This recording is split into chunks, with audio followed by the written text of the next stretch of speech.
Alhamdulillah nahmaduhu wa nasta'inuhu wa nastaghfiruh wa na'udzu billahi min shururi anfusina wa min sayyiati a'malina man yahdihillahu fala mudilla lahu wa man yudlil fala hadiya lahu asyhadu an la ilaha illallah wahdahu la syarika lah wa asyhadu anna Muhammadan 'abduhu wa rasuluh. Qala Allah Ta'ala fi kitabihil karim, ya ayyuhalladzina amanu taqullaha haqqa tuqatih wa la tamutunna illa wa antum muslimun, amma ba'd.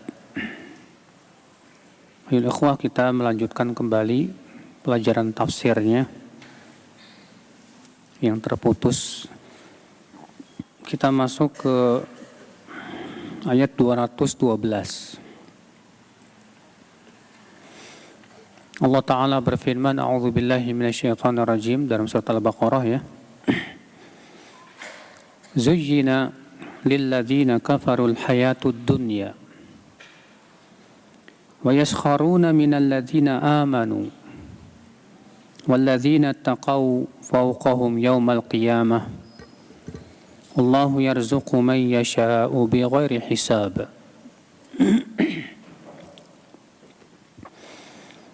Allah mengatakan zuyyina lilladzina kafaru al-hayatud dunya. Dihiaskan kepada orang-orang kafir itu kehidupan dunia.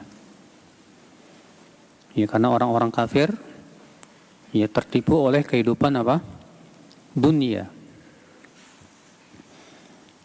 Wa yaskharuna minal ladzina amanu, dan mereka mengejek, memperolok orang-orang yang beriman.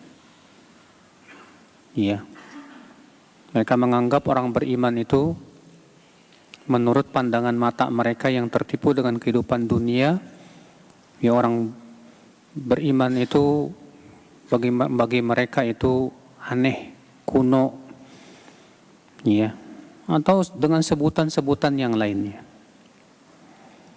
Walladzina taqaw fawqahum yawmal qiyamah, dan orang-orang yang bertakwa itu akan berada di atas mereka, itu di atas orang-orang kafir nanti pada hari kiamat.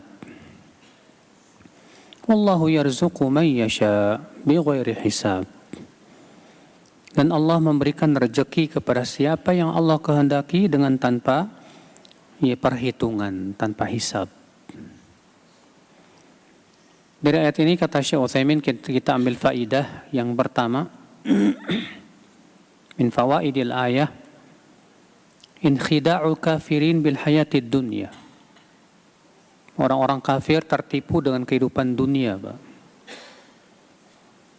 Kenapa orang itu bisa kafir? Sebab utamanya karena tertipu dengan dunia. Kalau ia tidak tertipu dengan dunia dan dia yakin bahwa dunia ini sementara dan bahwasanya kehidupan hakiki itu adalah kehidupan akhirat, tentu dia akan bersiap-siap untuk menuju kehidupan akhirat itu. Tapi karena dia tertipu dengan dunia, akhirnya dia menganggap seakan-akan hidup hanya di dunia saja. Akibatnya apa? Mereka pun kemudian tidak beriman kepada kehidupan akhirat. Wa minha, faidah yang kedua, kata Syekh Utsaimin rahimahullah, annal kuffar ashiquna laha wa anna hiya hammuhum wa gharaduhum lianna ma zuyyina lisyakhsi fala budda an yakuna syakhsu muhtamman bihi talaban bih. Bahwa orang-orang kafir itu asyik dengan dunia, ya, dan bahwasanya keinginan terbesar orang kafir itu ya dunia sudah. Keinginan mereka hanya dunia.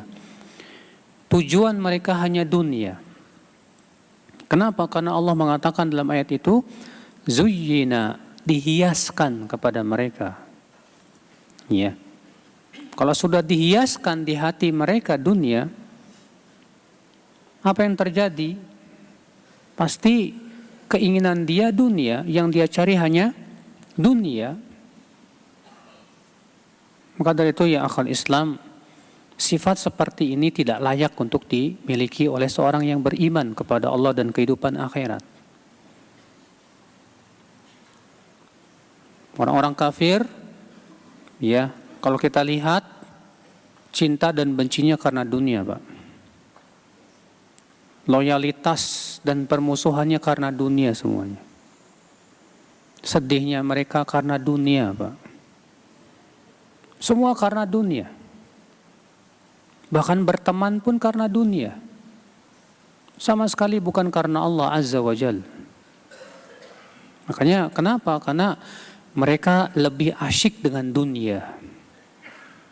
Maka kalau kita orang beriman lebih asyik dengan dunia kita dan tidak merasa asyik dengan ibadah kepada Allah, sungguh kita sudah menyerupai ya keadaan orang-orang kafirin itu. Bukan berarti kita kafir, tidak. Faedah yang ketiga, wa minha annal mu'minin laisatid dunya fi a'yunihim syai'an. Orang yang beriman dengan iman yang sempurna, Pak, itu menganggap dan memandang dunia itu sesuatu yang remeh. Iya. Kenapa? Karena Allah mengatakan dalam ayat ini, zuyyina lilladzina kafaru al-hayatud dunya. Dihiaskan kehidupan dunia untuk siapa? Orang kafir. Berarti untuk orang beriman, yang benar-benar beriman, tidak dihiaskan oleh Allah Subhanahu wa taala kehidupan dunia. Berarti orang yang beriman memandang dunia itu remeh. Karena mereka yakin dunia itu sementara. Walihada kana Rasul SAW idza ra'a ma yu'jibuhu fid dunya yaqul labbaik innal 'aisha 'aishal akhirah. Oleh karena itu Rasulullah SAW kata beliau, kalau melihat perkara dunia yang membuat beliau kagum, beliau mengatakan innal 'aisha 'aishul akhirah. Sesungguhnya kehidupan itu adalah kehidupan akhirat yang hakiki itu. Iya. Namun hadis ini mursal ya. Karena ia berasal dari periwayatan Mujahid dari Rasulullah sallallahu alaihi wasallam. Namun memang demikian, Rasulullah SAW dalam hadis-hadis yang banyak mengingatkan umatnya tentang hakikat dunia. Di antaranya Rasulullah SAW mengumpamakan ya dunia itu seperti seharga sayap seekor nyamuk, Pak. Rasulullah bersabda, "Lau kanatid dunya tazinu 'indallahi janaha ba'udah, ma saqallahu al-kafira ka'sa." Kalaulah dunia itu ya berharga di mata Allah seharga sayapnya seekor nyamuk, maka Allah tidak akan memberikan orang kafir satu gelas air pun juga. Tapi masalahnya dunia tidak ada harganya di mata Allah Azza wa Jalla. Dan hadis yang sering antum dengarkan, Rasulullah mengumpamakan dunia bagaikan apa? Bangkai anak kambing. Ya. Semua kita menganggap bangkai ayam, bangkai tikus, bangkai anak kambing pasti sesuatu yang sangat menjijikan, Pak. Ternyata di sisi Allah, ya dunia lebih hina di mata Allah daripada bangkai di mata kita.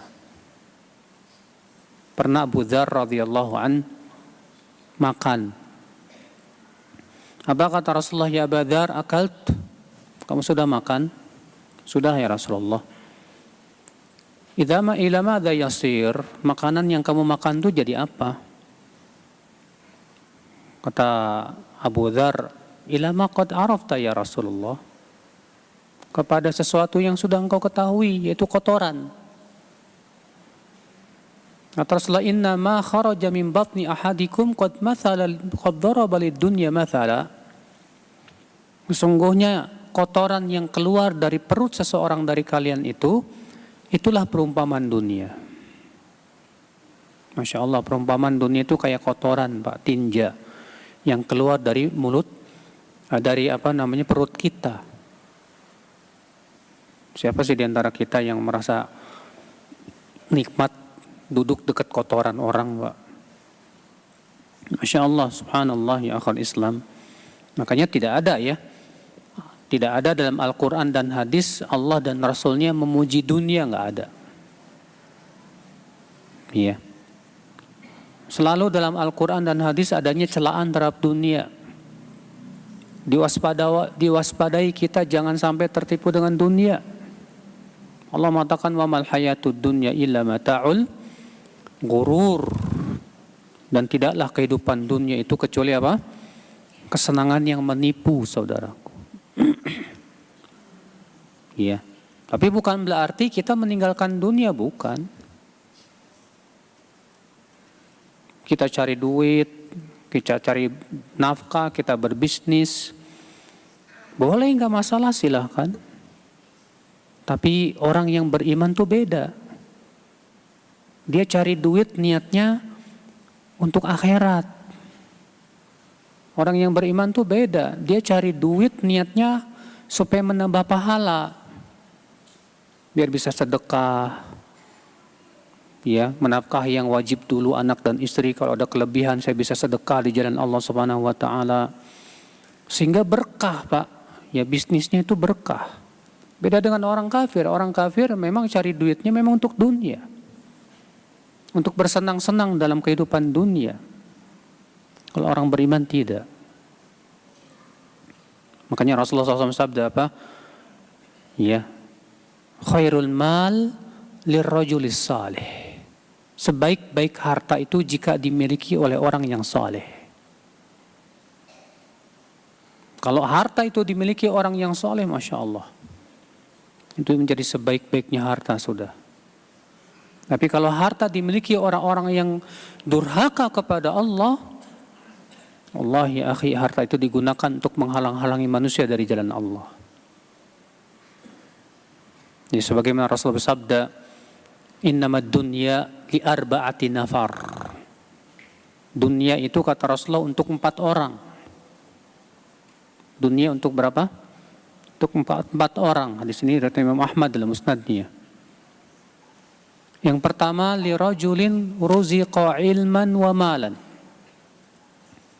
Yang pertama, orang yang diberikan oleh Allah rezeki ilmu dan harta. Wa huwa yattaqi bihi rabbah wa yasil bihi rahimah. Ya, wa ya'rif limalihi haqqa au kama qala. Dengan ilmunya dia bertakwa kepada Allah. Dengan hartanya ia sambung silaturahim dengan keluarganya. Dan ia pun mengeluarkan hak hartanya berupa infak dan zakat.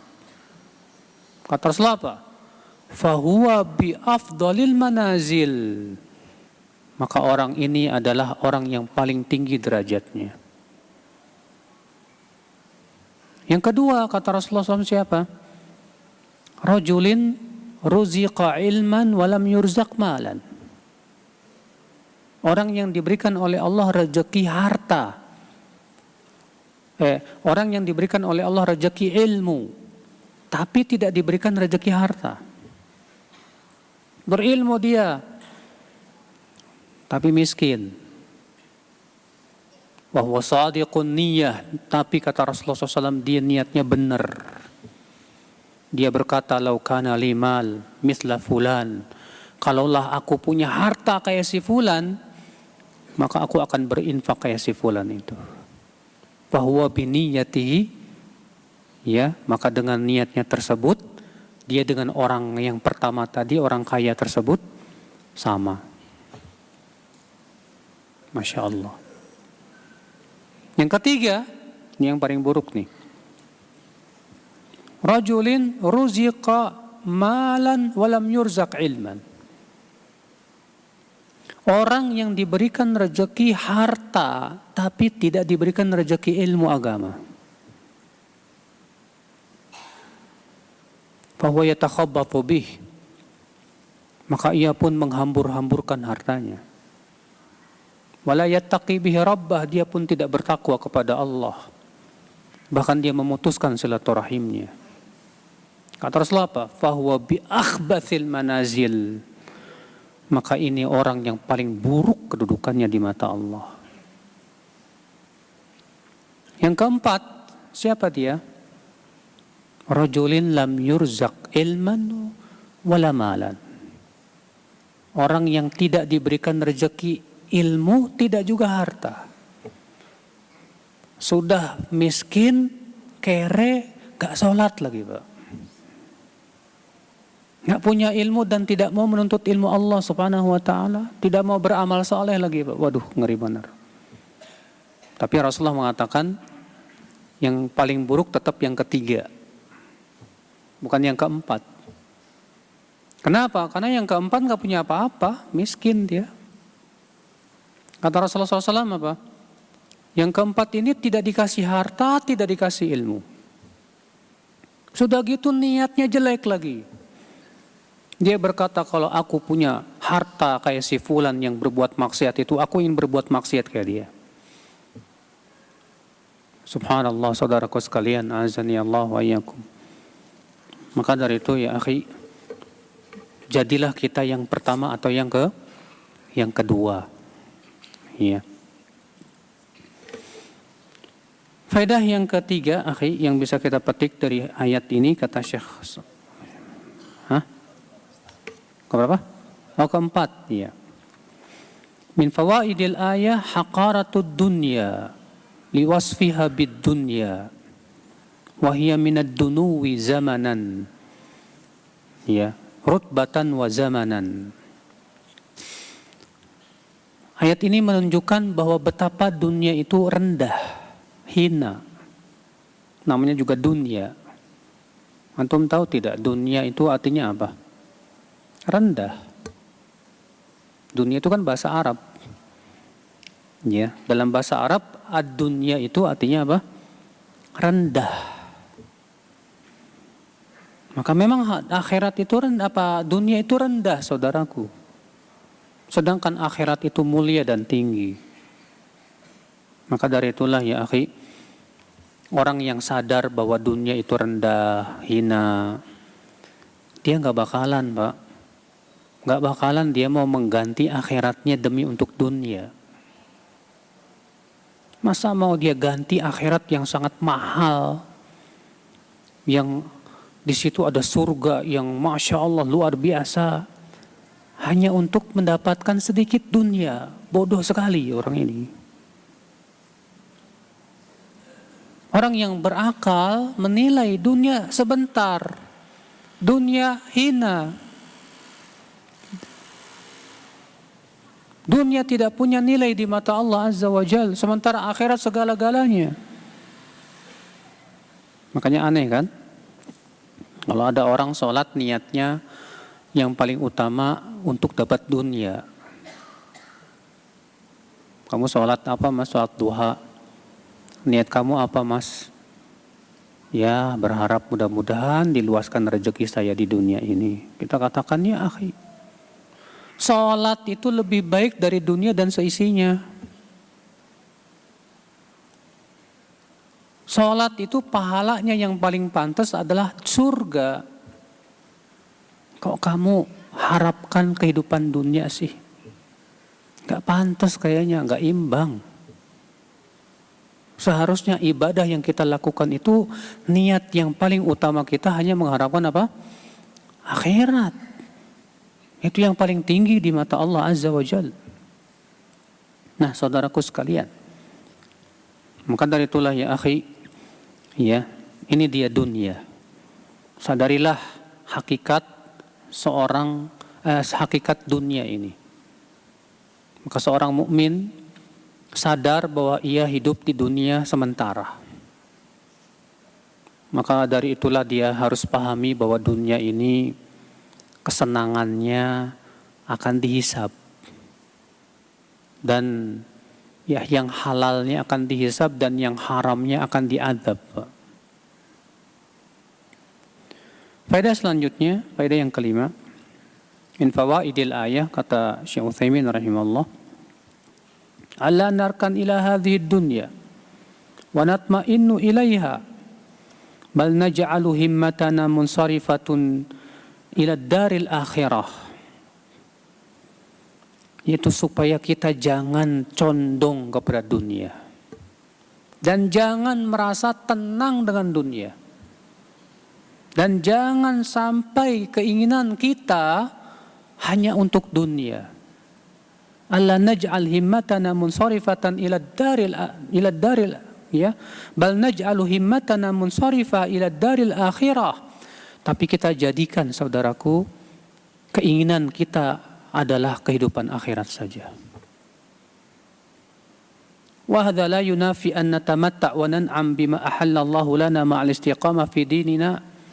Dan ini tidak meniadakan, kata beliau, bolehnya kita bersenang-senang dengan dunia, enggak masalah, selama kita tidak tertipu dengan kehidupan dunia. Makanya Imam Mujahid ketika menafsirkan firman Allah, wa mal hayatud dunya illa mata'ul ghurur, disebut mata'ul ghurur kapan? Kalau dia menipu dari beribadah kepada Allah, dari mencari akhirat. Adapun kalau tidak menipu, maka tidak disebut sebagai mata'ul ghurur.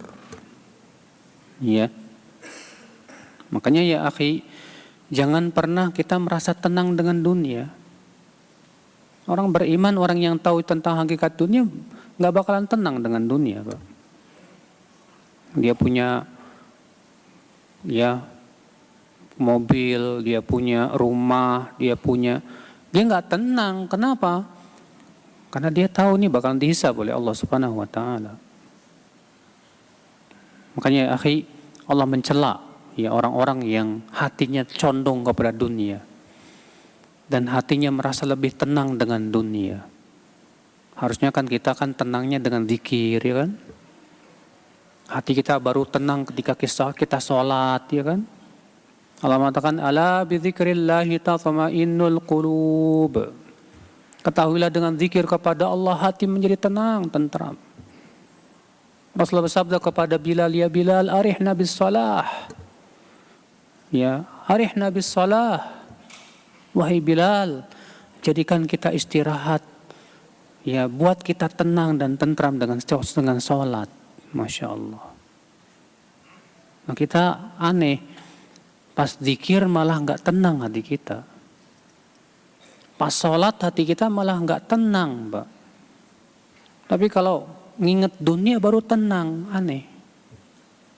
Itu menunjukkan kurangnya iman dia kepada kehidupan apa? Akhirat, saudaraku sekalian.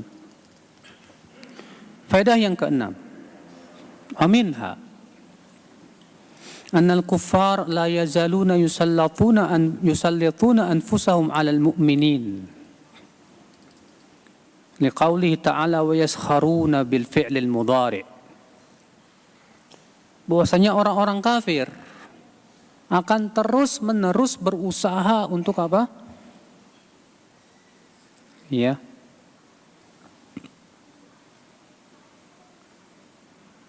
menghinakan orang-orang yang beriman. Orang-orang kafir tidak akan pernah diam, Pak. Orang kafir akan terus bagaimana caranya menyingkirkan orang yang beriman. Kenapa? Karena Allah mengatakan dalam ayat ini apa? Wa yaskharuna minal ladzina amanu. Dan mereka yaskharun, di sini bentuknya fi'il apa? Fi'il mudhari. Dan dalam bahasa Arab, Pak, fi'il mudhari itu mempunyai makna apa? Istimrar, terus menerus. Itu menunjukkan bahwa orang kafir itu akan terus memperolok orang beriman. Dan kita lihat bagaimana di internet mereka memperolok syariat Allah, memperolok agama Islam, memperolok Allah dan Rasulnya. Bahkan mereka bikin kartun tentang apa? Yang menjelekkan Rasulullah SAW. Dan mereka akan terus melakukan itu. Allah yang mengabarkan dalam ayat ini, wa yaskharuna minal ladzina amanu. Dan mereka yaskhar itu memperolok orang-orang yang beriman, saudaraku. Iya. Faedah yang ketujuh, anal ibrata bikamalin nihayah, bahwa yang dilihat dan dijadikan sebagai sandaran kita yaitu kesudahannya bagaimana. Taib, kita hidup di dunia sementara tidak? Sementara kesudahan kita di mana? Dalam kehidupan akhirat. Kalau ternyata kesudahan kita di surga, alhamdulillah, nggak masalah. Kalau kita di dunia ini diperolok, dituduh macam-macam, nih disebut radikal, kayak apa, kayak terserah lah. Yang penting kan tujuan akhir kita masuk surga, ya kan?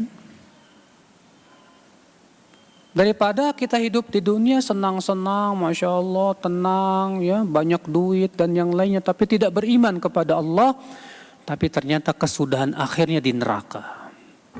Selama-lamanya abadal abidin, na'udzubillah, nasallallahu salamata wal afi. Makanya Allah mengatakan dalam ayat ini apa? Wa yaskharuna minal ladzina amanu. Mereka orang-orang kafir itu akan terus memperolok orang-orang yang beriman.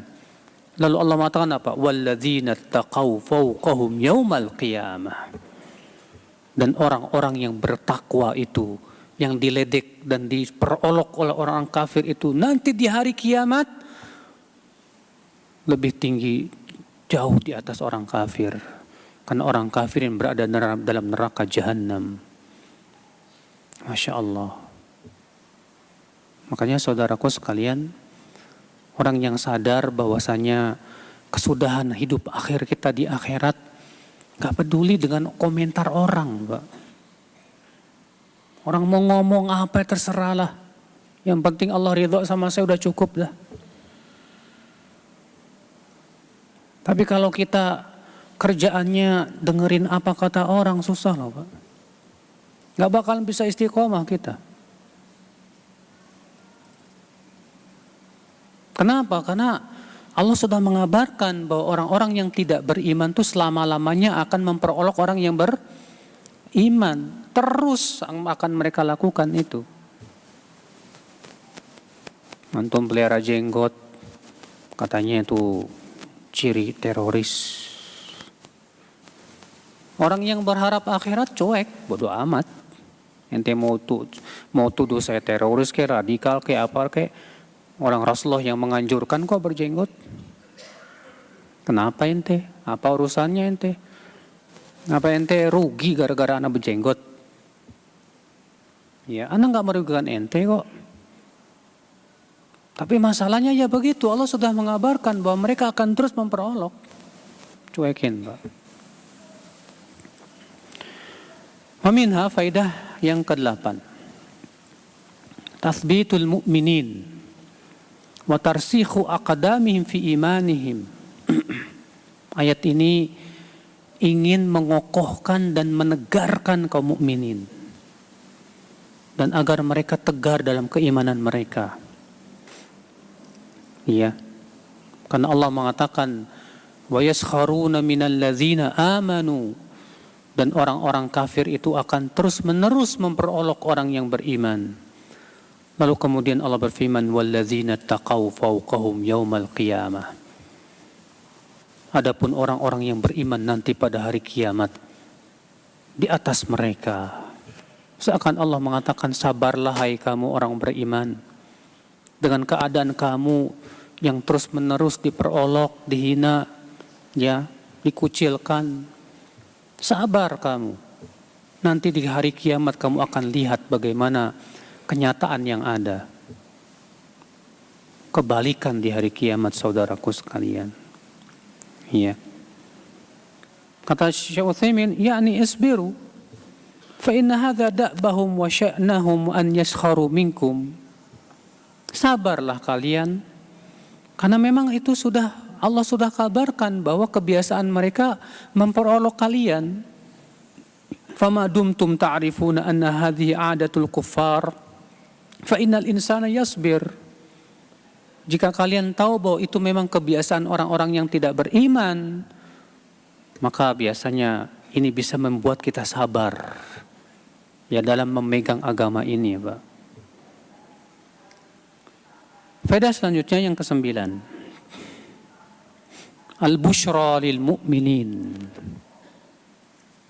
Kabar gembira untuk orang-orang yang beriman. Bahwasanya mereka nanti pada hari kiamat di atas orang-orang kafir. Ya. Dalam surga mentertawakan orang-orang kafirin. Dalam surat Al-Mutaffifin itu Allah menyebutkan kan? Apa itu? Bunyi ayatnya. Allah mengatakan dalam surat Al-Mutaffifin itu di akhir-akhir itu. Saya agak lupa. Iya.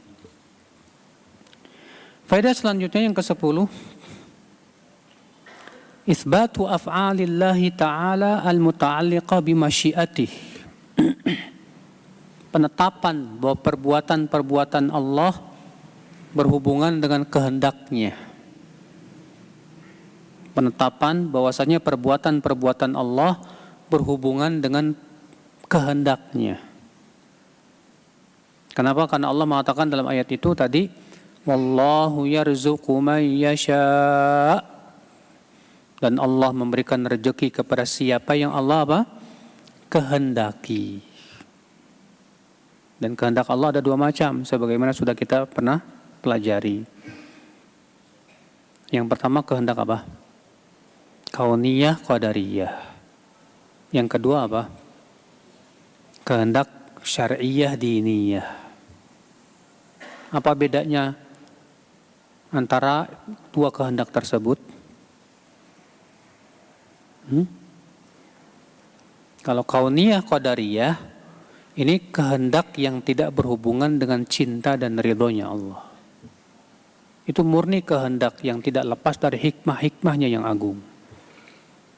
Seperti misalnya Allah berkehendak adanya langit dan bumi. Allah berkehendak adanya maksiat. Allah berkehendak adanya orang-orang kafir. Allah berkehendak adanya iblis dan yang lainnya. Ini murni kehendak Allah Subhanahu wa taala. Allah berkehendak adanya perpecahan, tapi Allah tidak cinta perpecahan. Allah berkehendak adanya maksiat, tapi Allah tidak mencintai maksiat. Ya. Adapun yang syariah diniyah, maka ini kehendak Allah yang berhubungan dengan cinta dan ridhonya Allah. Seperti Allah menghendaki agar dirinya ditaati. Allah menghendaki agar manusia melakukan ketaatan. Allah berkehendak. Dan 2 macam kehendak ini tidak saling bertabrakan. Tadi tidak saling apa? Bertabrakan. Maka perbuatan Allah tidak lepas dari kehendak Allah Subhanahu wa taala. Dan kehendak Allah tidak lepas dari ilmu dan hikmahnya dan keadilannya. Tidak mungkin Allah berbuat zalim. Karena zalim itu telah Allah haramkan atas dirinya. Allah berfirman dalam hadis qudsi apa? Inni haramtu dzulma ala nafsi. Aku telah mengharamkan kezaliman atas diriku, kata Allah. Allah berfirman, wala yadhlimu rabbuka ahada. Rabbmu tidak akan pernah menzalimi siapapun juga. Makanya kalau ada orang yang kafir, apakah berarti Allah menzalimi dia? Tidak. Allah tidak zalim. Manusia yang zalim. Manusia yang berbuat kezaliman.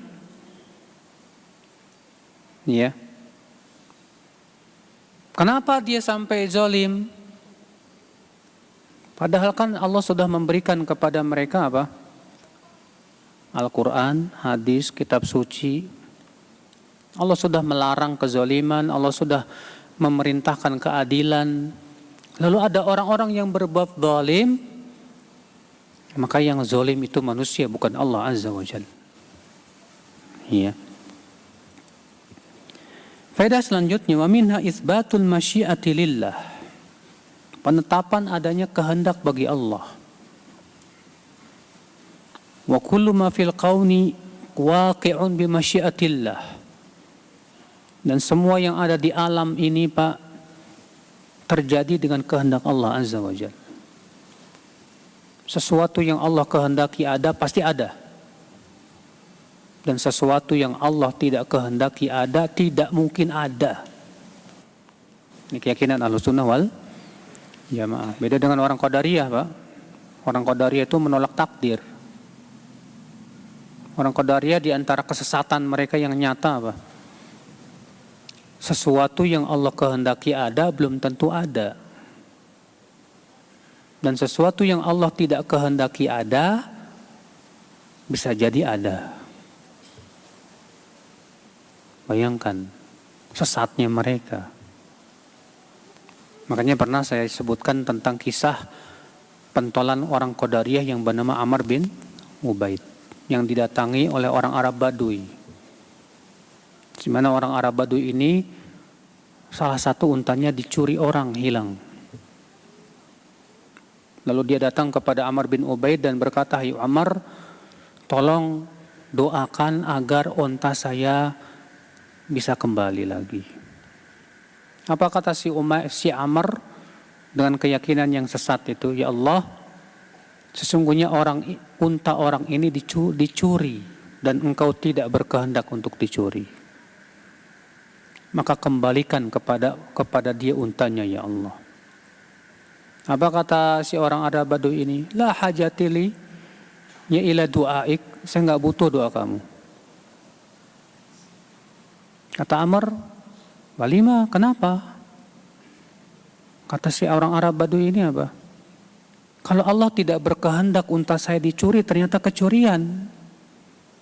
Saya khawatir kalau Allah berkehendak kembali, ternyata nggak kembali-kembali. Jadi buat apa saya berdoa kalau gitu sama Allah? Berarti Allah lemah dong." Diam si Amr, nggak bisa ngomong. Subhanallah. Padahal si Amr bin Ubaid ini, Pak, disebutkan dalam biografinya dia itu ibadahnya luar biasa. Ahli ibadah yang luar biasa. Tapi keyakinannya sesatnya luar biasa. Iya. Faedah selanjutnya ya akhal Islam yang keberapa? Yang ke-12. Wa min fawaidil ayah kasratu rizqillahi azza wa jalla. Bahwa rezeki Allah itu banyak banget.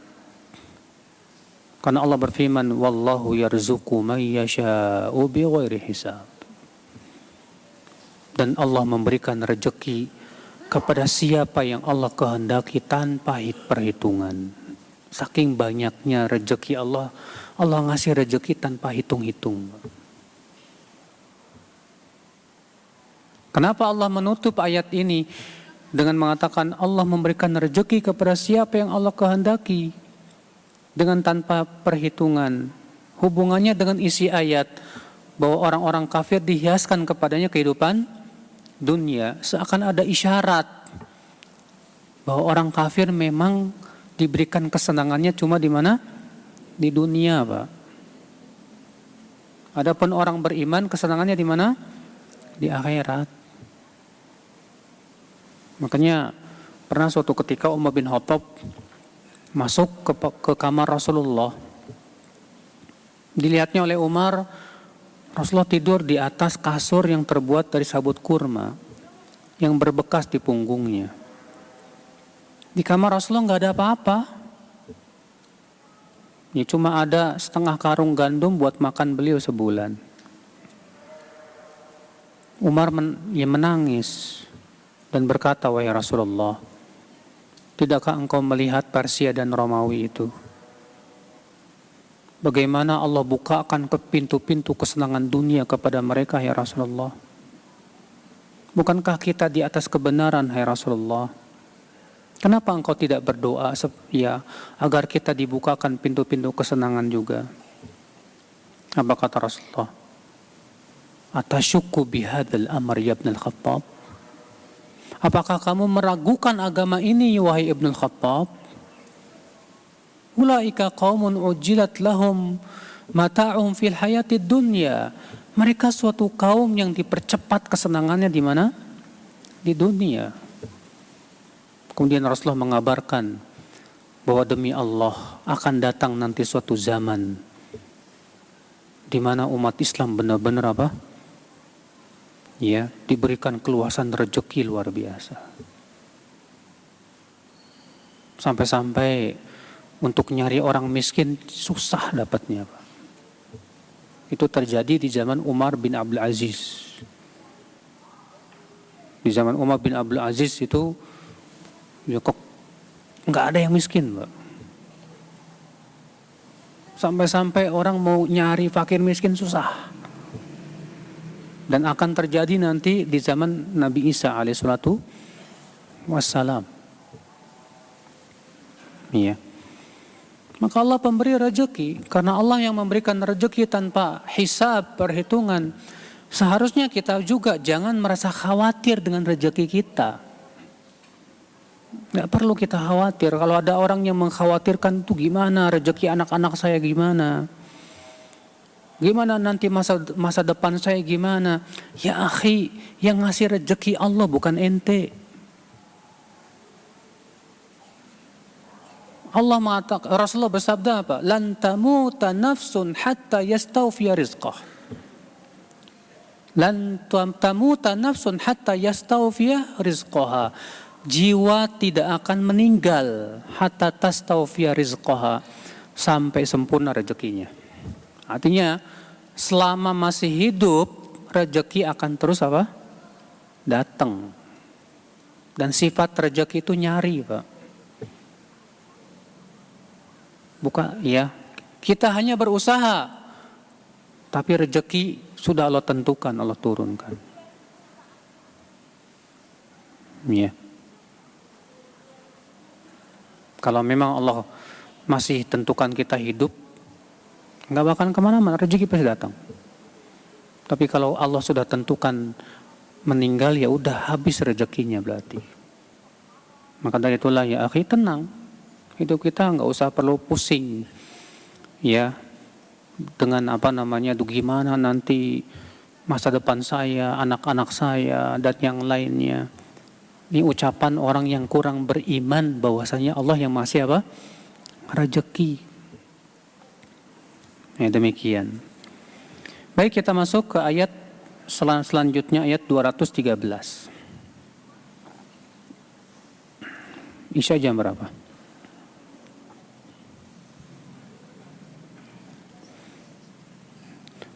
Udah masuk belum? 2 menit lagi. Baik, saya bacakan ayatnya. Allah berfirman, "Kanan nasu ummatan wahidah.